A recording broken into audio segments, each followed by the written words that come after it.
16 বছর পর আমরা স্বৈরাচারের খেদাই দিয়ে লাইনে দাঁড়ায় শান্তি মতন ভোট দিতে পারতেছি।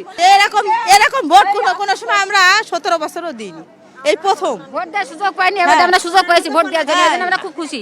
ঈদের মতো লাগছে, আনন্দ অনেক অনেক খুশি লাগছে। আমরা নামাজ আদায় করেই দৌড়ে আইছি।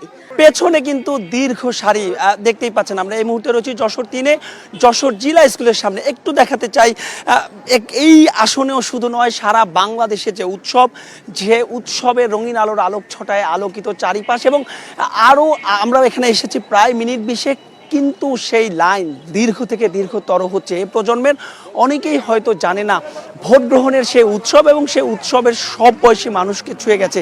দেখতেই পাচ্ছেন যশোর জিলা স্কুলের সামনে রয়েছে, এবং সেখানে ভোটারদের দীর্ঘ লাইন। বলছিলাম যে মিনিট 20 পরে আরও যে আনুষ্ঠানিক ভোট গ্রহণ, সেই ভোট গ্রহণ শুরু হয়ে যাবে।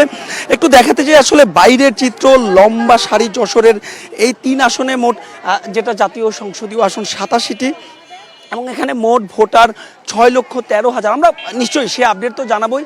তার আগে একটু যারা ভোটার রয়েছে সেই ভোটারদের সঙ্গে একটু কথা বলতে, তারাই আসলে যেতে আমাদের সঙ্গে। জি, 16 বছর পর আমরা স্বৈরাচারের খেদাই দিয়ে লাইনে দাঁড়ায় শান্তি মতন ভোট দিতে পারতেছি। ঈদ ঈদ ভাব, বুঝছেন? এরকম এরকম ভোট কোনো সময় আমরা 17 বছরও দিইনি, এই প্রথম। ভোট দেওয়ার সুযোগ পাইনি, এবার আমরা সুযোগ পেয়েছি ভোট দেওয়ার জন্য, এই জন্য আমরা খুব খুশি। বিগত 16 বছর পরে আমরা ভোট দিতে পারছি, এই জন্য আমরা খুবই আনন্দিত। আমাদের কাছে মনে হচ্ছে আমরা ঈদ উৎসব করছি। যশোর জেলা স্কুল আজকে মুখরিত, ঈদের মতো আনন্দ হচ্ছে আমাদের সবার। শেষ পর্যন্ত আসলে নিশ্চয়ই চান একটা সুষ্ঠু নির্বাচন। হ্যাঁ হ্যাঁ হ্যাঁ, অবশ্যই সুষ্ঠু নির্বাচনই হবে, কোনো সমস্যা হবে না। আল্লাহর রহমতে ইনশাল্লাহ আমাদের জয় হবেই। আমরা অনেক কষ্ট করেছি, অনেক নির্যাতিত হয়েছি। এই কিছুর এত কিছুর পরে আমরা এই জায়গায় আসতে পারছি, এটাই আমাদের কাছে অনেক কিছু।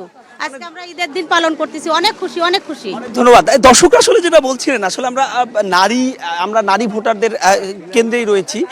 তারা বলছিলেন যে একটা ঈদের একটা উৎসব, নতুন প্রজন্মের অনেক ভোটারকেও আমরা দেখতে পাচ্ছি। সব মিলিয়ে আসলে ভোটাররা ধীরে ধীরে ধীর পায়ে ধীরে ধীরে যে ভোট কেন্দ্র, সেই ভোট কেন্দ্রে প্রবেশ করছে, এবং এই লাইনটার আসলে যে উৎসব, আপনারা নিশ্চয়ই দর্শক শুনতে পাচ্ছিলেন যে এই উৎসবটা তাদেরও ছুঁয়ে গেছে, এবং তারা বলছেন যে দীর্ঘ একটা সময় তারা যে বঞ্চনার শিকার হয়েছেন, দীর্ঘ একটা সময় তারা যে নিগ্রহের শিকার হয়েছে, নিপীড়নের শিকার হয়েছেন, এই ভোটের মাধ্যমে তারা সেগুলোর জবাব দিতে চান। আমরা এখানে একজনের সঙ্গে কথা বলতে চাই।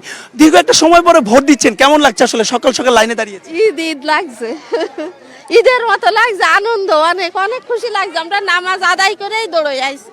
আপনি কি প্রথমবারের মতো ভোট দিচ্ছেন নাকি এর আগেও ভোট দিয়েছেন? প্রথমবারই দিচ্ছি। প্রথম ভোটের আনন্দ নিশ্চয়ই অন্যরকম। তা তো অবশ্যই। অনেক অনেক ধন্যবাদ। আসলে ভোট গ্রহণ এখনো শুরু হয়নি, কিন্তু যে লাইন আপনারা নিশ্চয়ই পেছনে দেখতে পাচ্ছেন, এবং কথা যারা বলছেন তারাও কিন্তু সে উচ্ছ্বাসের কথাই বলছেন।